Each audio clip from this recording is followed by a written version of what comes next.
Hola, te saluda el pastor Joab Antesana. Permítame darles la bienvenida a este video en el cual vamos a bosquejar toda la lección que estudiamos a lo largo de esta semana. La lección que yo creo que para nosotros ha sido una gran bendición, nos ha dejado grandes lecciones. Ahora vamos a bosquejarla para que tengan una herramienta de cómo poder enseñar, repasar esta lección. Así es que desarrollemos este bosquejo de la lección que titula Jugando a ser Dios. Bienvenidos al bosquejo de esta sexta lección. Vamos a ver, para comenzar y a manera de introducción, el versículo de memoria propuesto para toda esta semana. Este texto arroja mucha información sobre a dónde apunta la lección, o mejor dicho, cuál es el lineamiento que debemos seguir. Así es que tomen atención a lo que está escrito en Isaías 25:9. Y se dirá en aquel día, dice el profeta, he aquí, este es nuestro Dios. La lección en su título dice jugando a ser Dios y parece referirse a un sujeto o a varios sujetos. Pero ahora el texto de memoria nos habla de un día. Bueno, en realidad tiene relación. Un sujeto o una persona y el día de salvación. Bueno, ya lo vamos a ver en su momento. El versículo completo dice, y nos salvará. Este es nuestro Señor a quien hemos esperado. Nos gozaremos y nos alegraremos en su salvación. Entonces, con estas consideraciones vamos a ir viendo ya de qué trata la lección. Ahora, todo lo que hemos estudiado vamos a ir bosquejando nuevamente con tres objetivos. En el primer objetivo vamos a ver las profecías que se dijo sobre Babilonia. Hablamos de la Babilonia histórica. Luego estaremos estudiando el cumplimiento de las profecías. Y por último, en el tercer objetivo, comprenderemos el simbolismo que encierra la ciudad de Babilonia. Con estos tres objetivos vamos a trabajar en este bosquejo.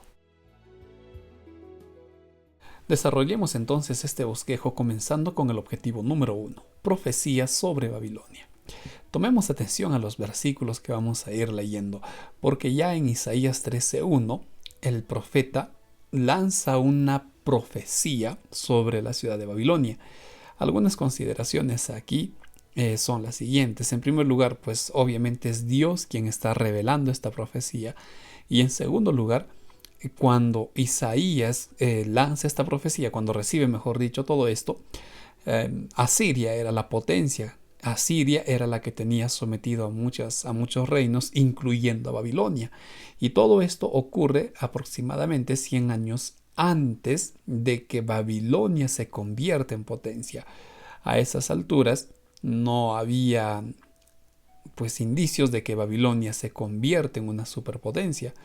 Pero, obviamente, Dios se anticipa todo esto y describe lo que va a ocurrir con esta ciudad. Vamos a dividir esta profecía en dos partes. En primer lugar, vamos a ver brevemente sobre sus reyes. En Isaías 14, versículos del 12 al 14, ya vimos que el Señor advierte contra la soberbia, contra el orgullo de sus reyes. Y es que estos hombres pues se caracterizaban precisamente por ello, por la excesiva sobreestima que tenían de su persona, al punto de que muchos creían que realmente eran divinos o tenían parentesco con los dioses. Todo esto se resume en el hecho de que estos reyes eran orgullosos. Sus corazones rebosaban de orgullo, y no solo de Babilonia, de muchos reinos, muchos imperios. Por historia conocemos que los reyes eran tratados o pedían que sean tratados y reconocidos como si fueran divinos. Así es que Babilonia no era la excepción. Entonces, por el orgullo que mostraron estos reyes, por su soberbia y su arrogancia, en los versículos del capítulo 14, el Señor les dice que van a ser humillados, van a descender profundamente debido a que quisieron ponerse, incluso igualarse a Dios. Y por ejemplo, esto ocurrió con el rey Nabucodonosor, quien tuvo que vivir como loco, como una bestia, luego de que llenara de orgullo su corazón. Su nieto Belsasar tampoco la pasó muy bien, pues es el nieto que es conquistado y asesinado por el imperio de los medos y persas. Entonces la advertencia aquí va contra el orgullo que tratamos de mantener en nuestro corazón. Por supuesto que esto vamos a volver a ver más adelante con la aplicación espiritual. Pero esa es la primera parte. Viene una potencia que es Babilonia y a sus reyes orgullosos el Señor los humillará. Ahora, la segunda parte en relación a la ciudad. Babilonia llegó a ser una superpotencia. Esto gracias a Nabopolassar. Alrededor del año 626 comienza a llevar a Babilonia a su gloria. Sobre esta ciudad, en el capítulo 13, el profeta escribe cosas terribles. En primer lugar, es una ciudad bellísima, pero caería conquistada. Los que les conquistaron dicen, ahora será conquistada. No solo será conquistada, esa conquista iba a incluir mucho dolor al punto que niños iban a pagar un alto precio por todo esto. Iba a haber asesinatos, muertes, sufrimiento, dolor, algo horrible por la soberbia de esta ciudad. Y por último, la profecía que lanza Isaías quizá es la más increíble de todas, que Babilonia quedaría en ruinas, que Babilonia quedaría deshabitada y nunca más sería reconstruida. Y la verdad, eso es lo que ocurrió luego de años de asedio, de azotes, de incendio, luego de años de tanta destrucción.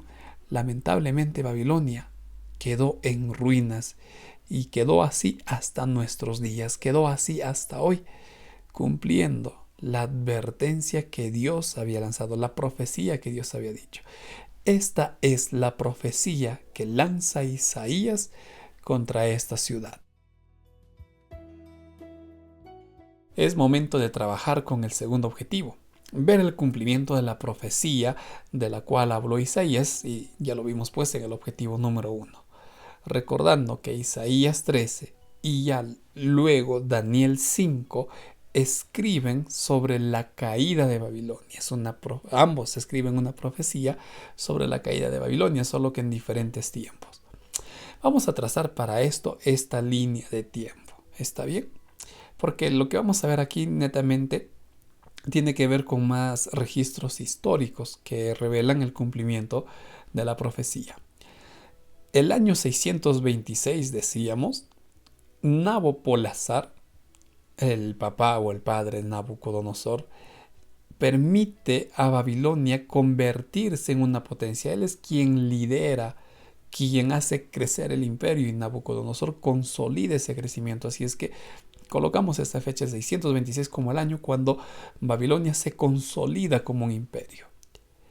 Lamentablemente, para ellos no duró mucho tiempo, pues un imperio grande, un imperio rico, era también un imperio codiciado por otros reyes, y eso es lo que ocurrió con los reyes de Media y Persa.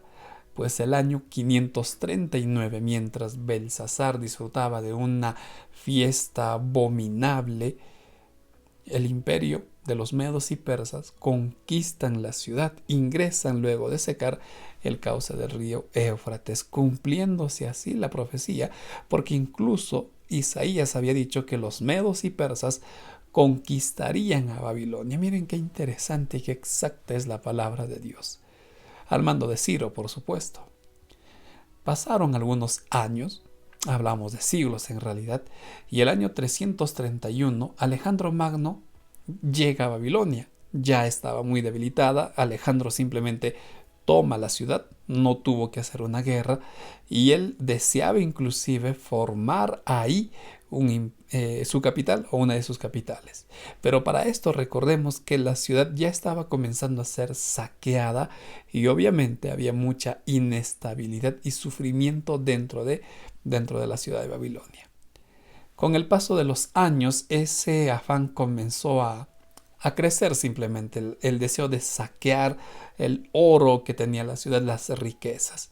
Pasaron los años y esto fue ocurriendo, y poco a poco se iba cumpliendo lo que Isaías 13 de los versículos del 19 al 22 habían dicho, que Babilonia ya se encontraba o se encontraría desolada y en ruinas. Para cuando los romanos ya estaban pues dominando estas regiones, en el año el año 198 después de Cristo. Y esto olvidé decirles, los 3 años anteriores son antes de Cristo, solo el 198 es después de Cristo. Cuando llega Séptimo Severus, él encuentra pues prácticamente a Babilonia en ruinas. Y es así como se encuentra Babilonia hasta nuestros días. La imagen que ustedes ven es una imagen real sobre Babilonia. Se cumplió, históricamente se cumplió lo que Isaías y Daniel habían anticipado. Así es que no dejemos de confiar, no dejemos de creer en la palabra de Dios. Se cumplió la profecía. Muy bien, hasta aquí hemos visto 2 objetivos y vamos a ver ahora el énfasis espiritual de Babilonia en el último objetivo. El simbolismo de Babilonia es lo que vamos a ver en este tercer objetivo. Es interesante que Babilonia, obviamente que viene de Babel, tiene mucha importancia en cuanto a la simbología para nosotros, pues representa todo lo contrario a lo que Dios quiere, a lo que Dios desea, lo contrario a su pueblo. Vamos a recordar para ello lo que está escrito en Isaías capítulo 14, la profecía relacionada o el texto relacionado a la soberbia de los reyes. Habíamos visto que los reyes se igualaban a Dios, eran muy orgullosos, soberbios, en fin. Pero también este texto, inspirado por Dios, nos ayuda a entender cómo fue la rebelión, ya no solo de estos reyes, sino hablamos la rebelión que se inició en el cielo con este ángel, con Lucifer. Isaías 14 y Ezequiel 28 usan un método muy parecido para que nosotros entendamos cómo se inició la rebelión, pues ambos textos coinciden en el hecho de que un ángel, un querubín, quiso igualarse a Dios, quiso ser igual, arrogante y soberbiamente igual a Dios. Este ángel, lamentablemente, llenó su corazón de orgullo y de arrogancia. A causa de su hermosura, de su perfección, corrompió su corazón. Y luego de un tiempo que no sabemos cuánto tiempo, Apocalipsis 12 del 7 al 12, escribe Juan que como este ángel no daba pues lugar al arrepentimiento en su corazón, tuvo que ser arrojado del cielo, tuvo que ser echado del cielo. Ya no podía permanecer ahí. Con el tiempo, luego cuando el Señor crea recién este mundo, viene a esta tierra y el versículo 12, estos versículos, mejor dicho, hasta el versículo 12 dicen que Él vino a engañar, a confundir a este mundo, pero también vino con ira. Y la ira solo puede traer algo negativo. Y Satanás vino a destruir, a causar sufrimiento a este mundo. Entonces, Isaías nos ilustra la caída de este ángel, pero también complementando con Apocalipsis, vemos que su objetivo es engañar al mundo y causar sufrimiento. Y eso lo cumplió, y eso lo hizo, pero para ello el enemigo se basa del hombre, utiliza al hombre, a la humanidad para cumplir esos planes. Y lo hizo con Babilonia. Vamos a volver a Isaías. Cuando habla de Babilonia, vemos que en todo esto, Isaías advierte que Babilonia va a causar pues opresión y todo esto al mundo, al pueblo de Dios. Y por favor, recuerden cuando Nabucodonosor, luego de oír el sueño de Daniel, mejor dicho, cuando Daniel interpreta su sueño, él decide construir una imagen donde todo era de oro y no solo la cabeza. ¿Por qué? Porque la imagen que había soñado era una revelación de Dios diciéndole que su imperio iba a acabar. Pero Nabucodonosor se rebela contra este designio y él decide hacer una imagen de oro que simboliza que su reino, para Nabucodonosor, va a ser prácticamente eterno. Se rebela contra Dios. No solo se rebela Babilonia contra Dios, su rey, también oprime al pueblo de Dios y a todas las otras naciones, pues obliga a que acepten su religión y adoren la imagen que él creó. Hay opresión. Y por último, todo esto por supuesto que iba a traer confusión. Esto es un tema bastante amplio, pero el simple hecho que en Daniel 1, por ejemplo, leemos que quería cambiarles el nombre, quería darles su comida y adopten todo ello, quería borrar la identidad de los judíos y colocar en ellos pues su identidad, una falsa religión, quería confundir. Eso es lo que estaba haciendo Babilonia. ¿Dónde vemos lo mismo? Pues más adelante en el libro de Apocalipsis. Por eso es que el apóstol Pedro llamaba a Roma Babilonia en un sentido espiritual. Y Apocalipsis vuelve a mencionar a Babilonia como un sistema corrupto, como un sistema religioso que corrompe al mundo. Recuerden, detrás de todo esto está el enemigo utilizando este sistema para confundir a las personas, para confundir al mundo. Y lo hizo durante la historia con el Imperio Romano, luego con la Iglesia y el Papado durante la Edad Media, y lo hace aún ahora. Y por supuesto que será mucho más fuerte más adelante. En Apocalipsis 17, por ejemplo, se dice de este poder religioso, de esta mujer, que aquí es una ramera que representa esa religión corrupta que se proclama Dios en la tierra. Y el único que lo hace esto es el papado. Se rebela contra Dios. No quiere obedecer, no quiere someterse, quiere hacer las cosas como si fuera Dios. Y por supuesto que ha perseguido al pueblo.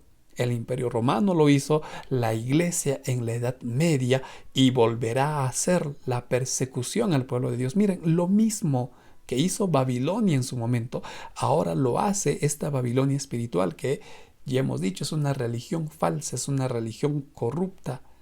Y por supuesto que quiere confundir al mundo. Y Apocalipsis 14:8 habla de esto, de la confusión que quiere hacerlo. Por eso dice acá, embriaga al mundo con sus falsas enseñanzas.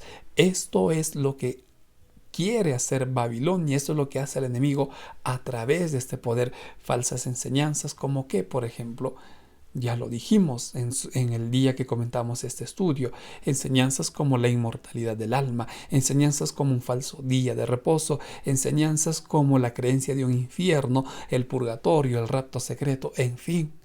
Y el mundo realmente está confundido, embriagado con estas falsas enseñanzas.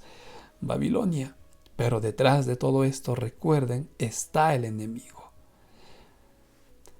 Todo esto no finaliza de una forma dramática, de una forma negativa. Al contrario, hay muchas buenas nuevas en medio de todo esto.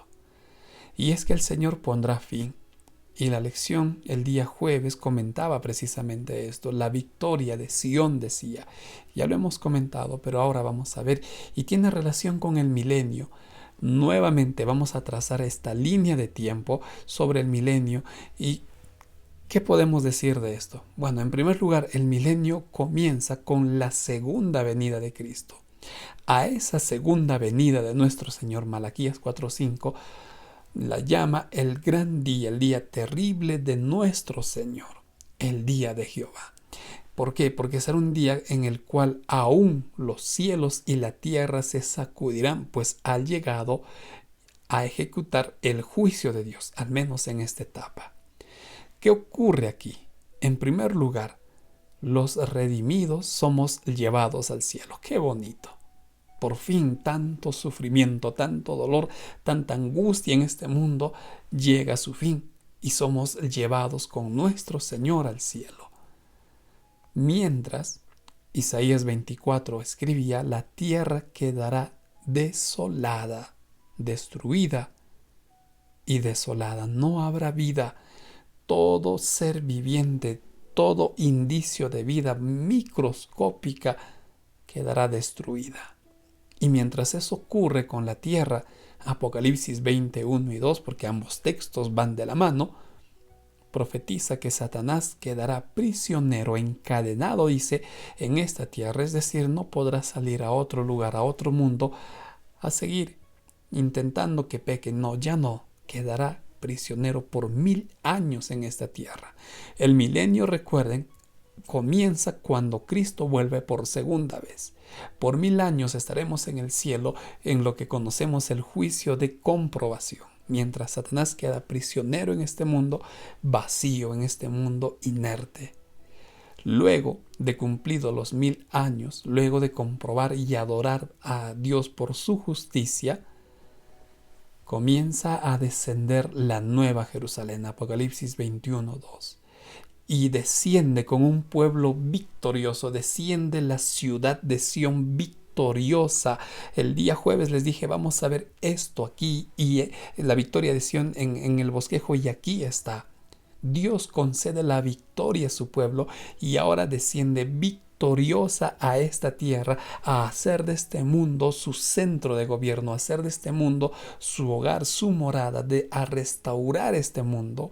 Qué bonito, porque vendrá victorioso, vendremos con nuestro Señor. Sin embargo, Isaías 28:21 dice que el Señor ejecutará su extraña obra, muy extraña obra, es decir, la destrucción en primer lugar de Satanás, del pecado y de todos aquellos que siguieron a Dios. ¿Por qué es extraña? Porque ese no es el deseo de Dios. Dios no creó a Satanás o a Lucifer. Dios no creó este mundo para destruirlo. Dios no hizo eso. Su voluntad es que todos vivan, que todos se salven.